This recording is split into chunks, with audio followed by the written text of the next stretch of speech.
सरकार ने दलितों के साथ किया सदी का सबसे बड़ा अन्याय, तो संसद में दहाड़े चंद्रशेखर आजाद कर दिया पूरी साजिश का पर्दाफाश। बाबा साहेब के सपनों को चकनाचूर करने की प्लानिंग, गरीब दलित के बच्चों को अनपढ़ रखने का प्रयास, आंकड़े देखकर हो जाएंगे हैरान। एक एक दलित संसद के सच से उठ गया पर्दा, सरकार के झूठ का हो गया खुलासा।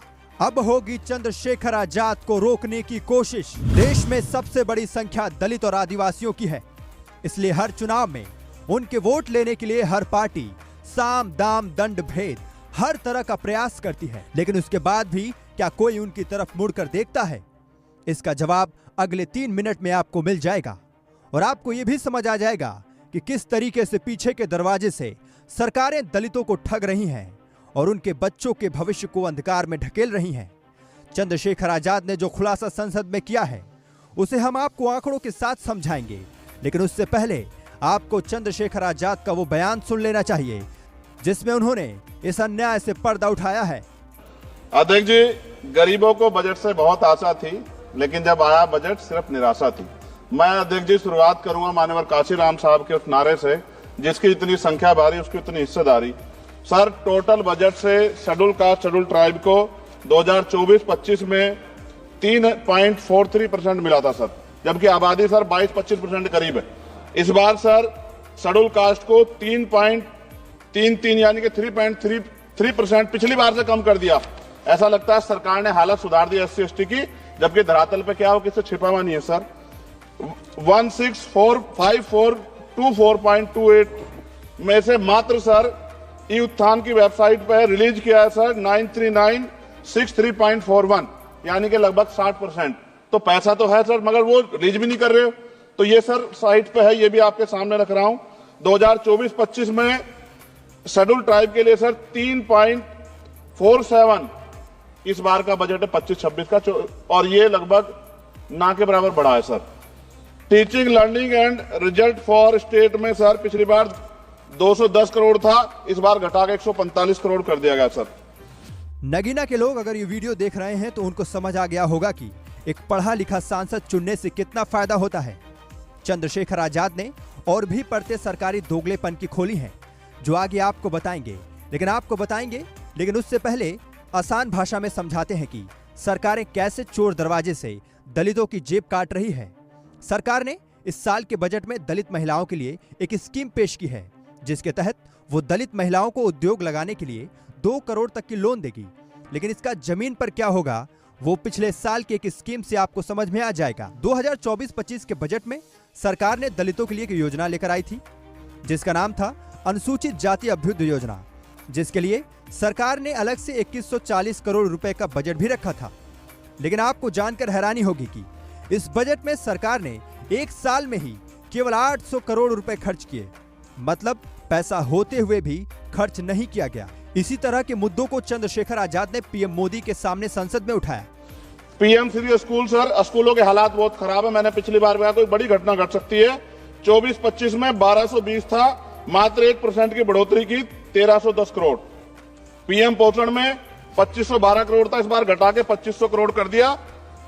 ये सरकार की विफलता। नेशनल मीन्स मेरिट स्कॉलरशिप में सर पिछली बार 70 करोड़ था, इस बार भी 70 करोड़ है, जबकि जनसंख्या बढ़ रही है और जरूरत भी बढ़ रही है। प्रधानमंत्री उच्चतर शिक्षा अभियान, पिछली बार 315 करोड़ का बजट था सर, इस बार 258 करोड़ का है। वर्ल्ड क्लास ट्यूशन, ये सरकार ने कहा था कि हम लोग बनाएंगे, पिछली बार 341 करोड़ था सर, इस बार 90 करोड़ है। कितनी कटौती है सर आपके सामने है।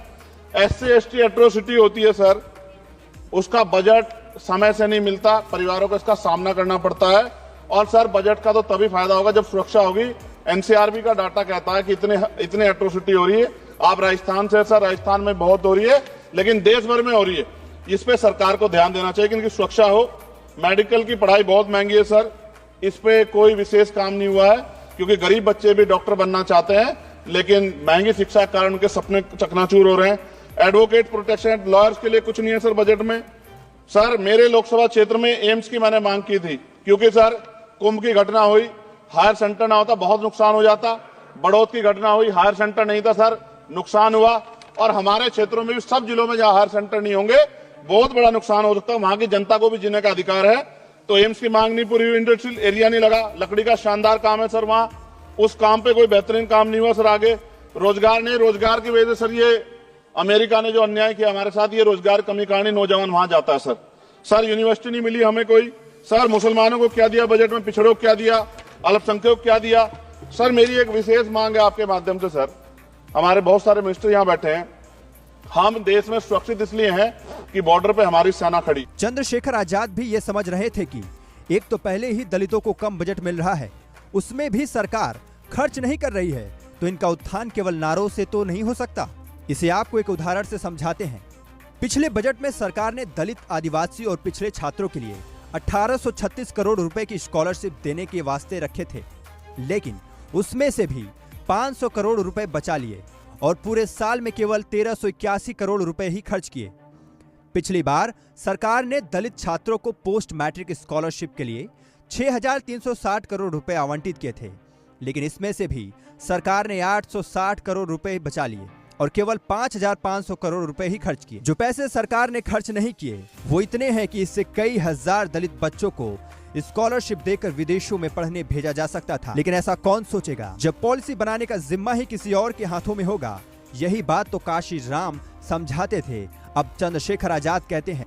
सर मेरे लोकसभा क्षेत्र में एम्स की मैंने मांग की थी, क्योंकि सर कुंभ की घटना हुई, हायर सेंटर ना होता बहुत नुकसान हो जाता, बड़ौद की घटना हुई, हायर सेंटर नहीं था सर, नुकसान हुआ। और हमारे क्षेत्रों में भी, सब जिलों में जहां हायर सेंटर नहीं होंगे बहुत बड़ा नुकसान हो सकता है, वहां की जनता को भी जीने का अधिकार है। तो एम्स की मांग नहीं पूरी हुई, इंडस्ट्रियल एरिया नहीं लगा, लकड़ी का शानदार काम है सर वहां, उस काम पे कोई बेहतरीन काम नहीं हुआ सर। आगे रोजगार नहीं, रोजगार की वजह से सर ये अमेरिका ने जो अन्याय किया हमारे साथ, ये रोजगार कमी कहानी, नौजवान वहां जाता है सर। सर यूनिवर्सिटी नहीं मिली हमें कोई, सर मुसलमानों को क्या दिया बजट में, पिछड़ों को क्या दिया। सोचिए इतनी बड़ी दलित आबादी होने के बाद भी पूरे देश में एक भी मुख्यमंत्री इस समाज से नहीं है। ये किसी एक पार्टी का दोष नहीं है, इसमें सब बराबर के भागीदारी नजर आते हैं। जो दलित नेता संसद या विधानसभा में हैं, वो भी अपनी अपनी पार्टी की लाइन की वजह से चुप ही रह जाते हैं। लेकिन एक आवाज है जो संसद में हमेशा गूंजती रहती है। देश में दलित हर चुनाव के वक्त राजनीति के सेंटर में होता है, लेकिन जब फायदा पहुंचाने की बात होती है तो सबसे पीछे क्यों चला जाता है। ये कभी शांति में बैठकर सोचना और उसका क्या हल हो सकता है ये भी सोचना।